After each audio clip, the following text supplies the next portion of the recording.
peindre une personne, c'est trop compliqué. C'est la chose la plus compliquée pour moi, c'est les émotions, c'est vraiment respecter le regard. Un regard mal placé peut changer absolument toute la dynamique de ton tableau. Je peux lancer ? Vas-y, bien sûr. Okay. Hello Brut, bienvenue dans mon atelier qui est chez moi. Aujourd'hui, on va peindre ensemble. Venez avec moi.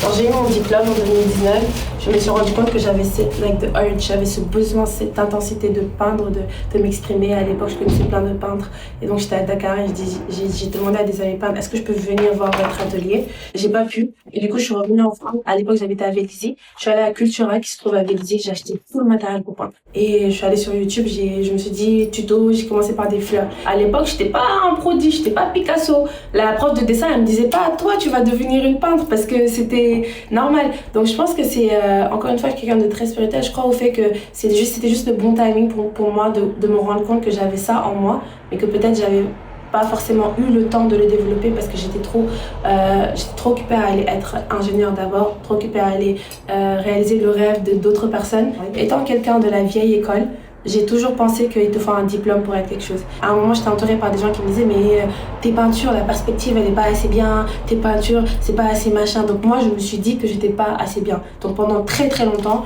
j'ai beaucoup douté de mon art. Là, qu'est-ce qu'on peint aujourd'hui avec toi? Alors aujourd'hui, on va peindre... j'ai pas trouvé mieux que ma vue. Je me suis dit je vais faire un petit sketching de ce que je vois. J'ai toujours voulu peindre ma vue, donc pourquoi pas. Moi, je commence par sketcher parce que je trouve que ça me donne plus de... Ça veut dire quoi, sketcher? Sketcher, ça veut dire je commence par dessiner, par faire un sketch. C'est pas un dessin qui va être le plus poétique au monde, mais ça te donne un peu là où tu vas aller, etc. Et là, vu qu'on va faire des traits, c'est de la perspective, etc. Moi, je vais utiliser une règle. C'est plus facile de peindre l'inanimé, c'est archi plus facile, c'est pour ça que je peux pas te mentir, c'est pour ça que j'ai choisi ça, tu vois, c'est juste des traits, etc., tu réfléchis pas. Il y a quelques années, j'étais contactée pour exposer, c'était la première fois que j'exposais vraiment mes peintures. À l'époque, je commençais à peindre, je me disais pas que moi je pouvais être peintre. Donc quand on m'a contactée pour que je fasse partie d'une expo, et que je le fasse, et que après les gens ils me posaient des questions par rapport à mon art, les gens ils s'intéressaient à ce que je faisais, j'étais là en mode... I want to do it again. J'ai envie de le faire encore. J'ai envie de faire ça toute ma vie, etc. Et donc c'est là que je me suis dit, mais comment je peux faire? Et je me suis dit, on vit dans un monde où on va pas forcément venir te chercher. Déjà parce que je suis noire, déjà parce que je suis pas à l'école, j'ai pas le réseau, j'ai rien du tout. Donc je sais qu'on va pas venir, même si on l'a fait une première fois, je me suis dit, à un moment, en fait, tu peux quand même essayer de le faire par toi-même. J'étais plus confortable à le faire à Dakar parce que je connais plus de gens là-bas. Donc, je suis partie au Pullman. Je leur ai dit, je veux que vous me donnez une salle, que vous me donnez de tout. Je vais venir exposer mon art. Ils ne comprenaient pas ce que je disais. Et c'est là, mais c'est quoi? Qu'est-ce que tu me racontes? Donc, jusqu'à 3 jours avant, ils n'avaient pas dit oui. Alors que moi, j'avais envoyé les invites. Je leur ai juste dit, lieu à venir 3 jours avant. Ils m'ont dit, ok, vas-y, tu sais quoi, fais ce que tu as à faire. Donc, ils m'ont dit oui. Donc, je suis partie, je l'ai fait. J'avais plus de 250 personnes qui sont venues. Et j'avais un énorme syndrome de l'imposteur après. Parce que je me suis dit, mais comment ça, ils sont tous venus voir mon art? Parce que j'ai montré mes courts-métrages, j'ai montré mes peintures, mes écrits. Mais je me suis dit, mais je me prends pour qui, en fait, tu vois?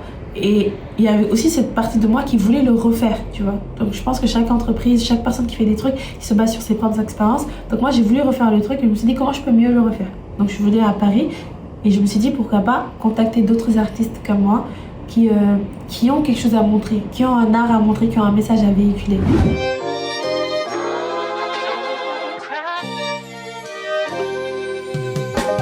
Alors, voilà. Qu'est-ce que t'en penses? Alors, c'est une esquisse de ce que je vois. Il n'y a pas tous les détails, mais je pense que c'est reconnaissable. Et c'était le but, justement, de ce petit exercice, de ce petit moment. Et je vais le vernir et je vais l'offrir à Brut. Ah, trop gentil. T'as écrit quoi? Faut que tu lises ce que t'as écrit. J'ai écrit pour Brut Afrique. Merci pour votre visite. Bisous.